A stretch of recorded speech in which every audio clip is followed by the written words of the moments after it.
This is Coach Lee, and I'm going to interview your ex.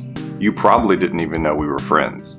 Seriously though, I have spoken with so many people who broke up with their ex and want to get back together with them. And so I feel like I could do an interview with your ex. Now, obviously, I'm going to have to generalize because I can't speak to millions and millions or even billions of individuals.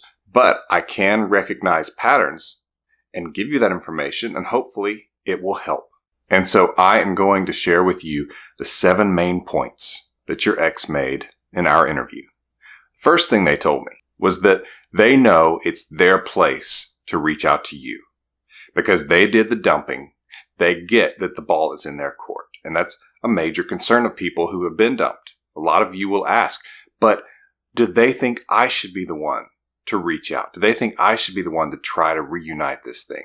The only time that's really going to be something that's confusing to your ex is going to be when you did something that caused the breakup. And I mean something serious, like you cheated, there was a terrible fight and you said some awful things, or you did something else that basically made your ex pull away quickly. In that case, your ex might assume that you should be the one to reach out and to try to fix this.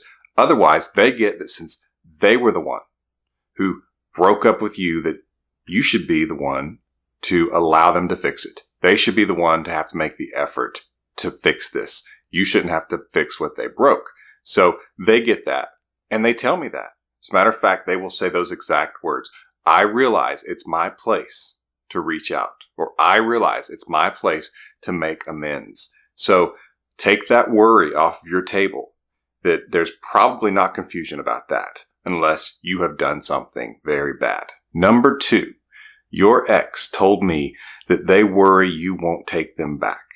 Okay, so I speak to these people who want to get back with their ex after they broke up with them, and their concern is he angry at me? Is she going to say, forget it? Will they even talk to me? So they are concerned about these things. And so you realize why so many times in my videos, I say, don't ignore your ex when they reach out. Because you've won, basically. You have gotten them to the point where they have reached out to you. You've gotten what you want. Why would you throw it away? And I realize that some other coaches will tell you to ignore them. But what I'm saying is that it's sort of like a self-fulfilling prophecy, because they will say to themselves, I didn't think they'd want to talk to me anyway. Or they'll say, I guess it's really over. It's discouraging. It will make them think twice or 3 times before contacting you again. They will try to talk themselves out of it, because who wants to be ignored? Who wants to feel that rejection? They will just likely think it's over and that you've moved on. You don't want to talk to them. So what's the point? And they will hurt privately and try to get over this thing. Now, again, I'm speaking in generalities, but I'm thinking it's somewhere around 85% or more that when you ignore them, that it doesn't work. And unfortunately, I have had people comment even on this channel, or they've told me in an email, or mentioned it to me or Coach Ken or Coach Rex in a coaching call. And they've said, I didn't know I wasn't supposed to ignore them. I took the advice of another coach. I ignored them. I never heard from them again. And it's because they think you don't want to talk to them. So why would they try? They might love you. They might want to get back together. But people will only hit themselves in the head so many times, and they will just think, there's no point. I'm going to hurt anyway. Why make it worse? I'll just try to get over them.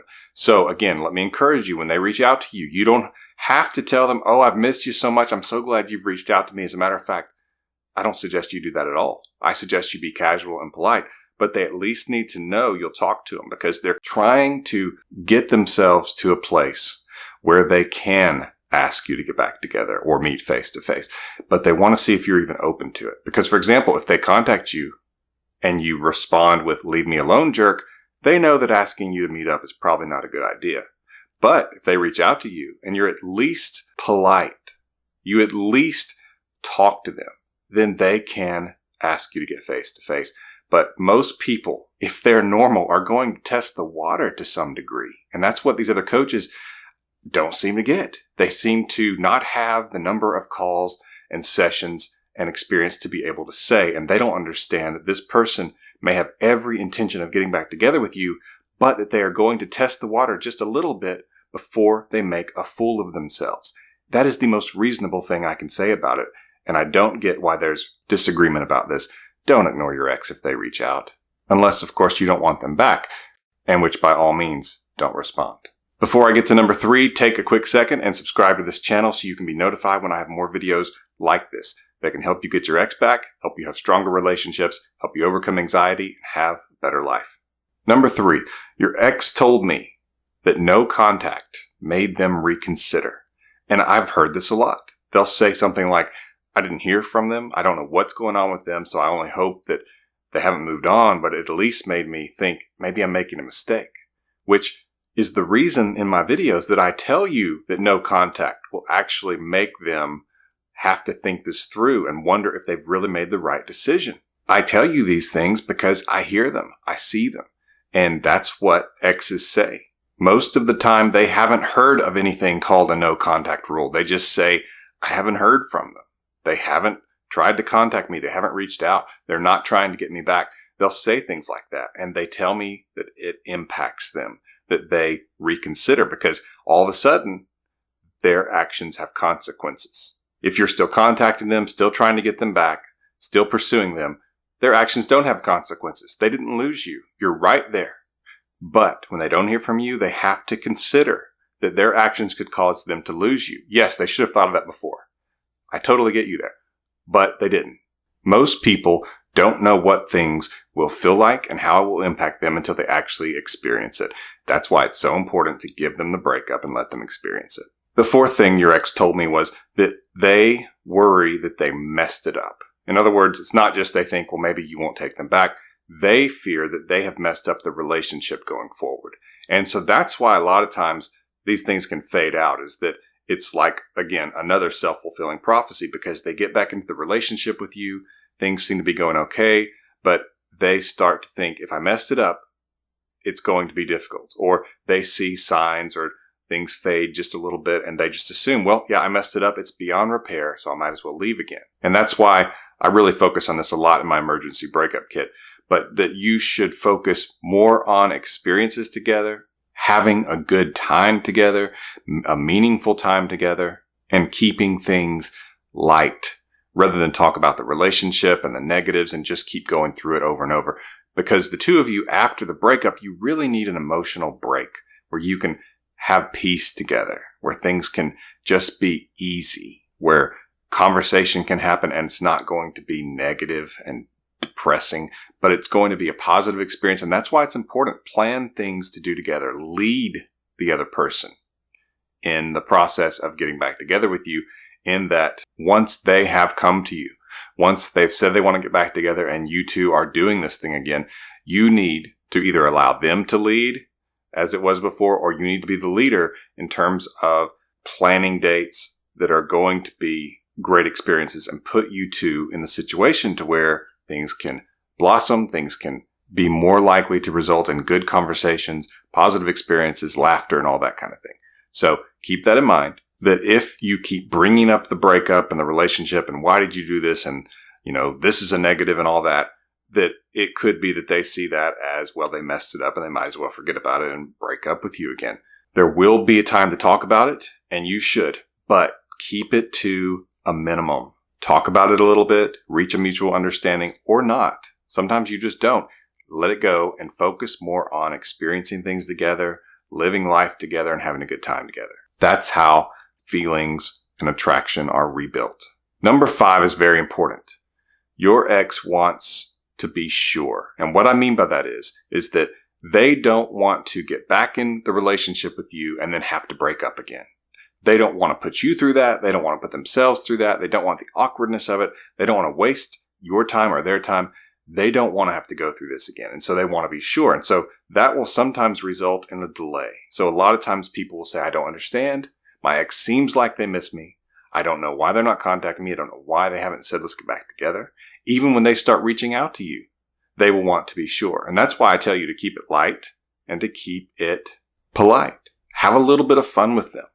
Show them that you're not angry so that they don't fear the punishment. Because again, if they think, well, I want to get back together with him or her, but if I have to break up with them again because I'm not real sure, I'll have to go through all that again. I'll make them angry at me again. I'll have to experience the drama again. So don't give them a reason to think that getting back together with you could actually be a punishment if they have to leave. And of course, you don't want them to think about them leaving, but what you need to consider here is that they want to be sure because they don't want to go through this again. And that's why it's important to be patient, to be casual, and to not give them a hurdle or negatives that can push them away. Number 6 is a question that I get asked a lot in terms of, does my ex feel this way? And this is what your ex told me. They wish that you would contact them. Does that mean you should do it? No, it doesn't. No, it doesn't. But yes, they want it to happen because why? Because it feeds their ego. Because it shows them that they have not caused a negative consequence, or at least a potential negative consequence. In other words, if they wanted you back, if that at any point became a negative for them, they could fix it quickly because you're showing them by contacting them, interacting with them, that you want them back. Now, at some point, you do sort of have nothing to lose, and I've talked about that, and I talk about that in my emergency breakup kit, and you can get information about that at myexbackcoach.com and in the link in the description below. It's called the Emergency Breakup Kit. It's the culmination of my 20 years in the relationship coaching service. It can help you get your ex back. But I talk about how at some point, you don't have anything to lose, and you could contact them if you wanted to.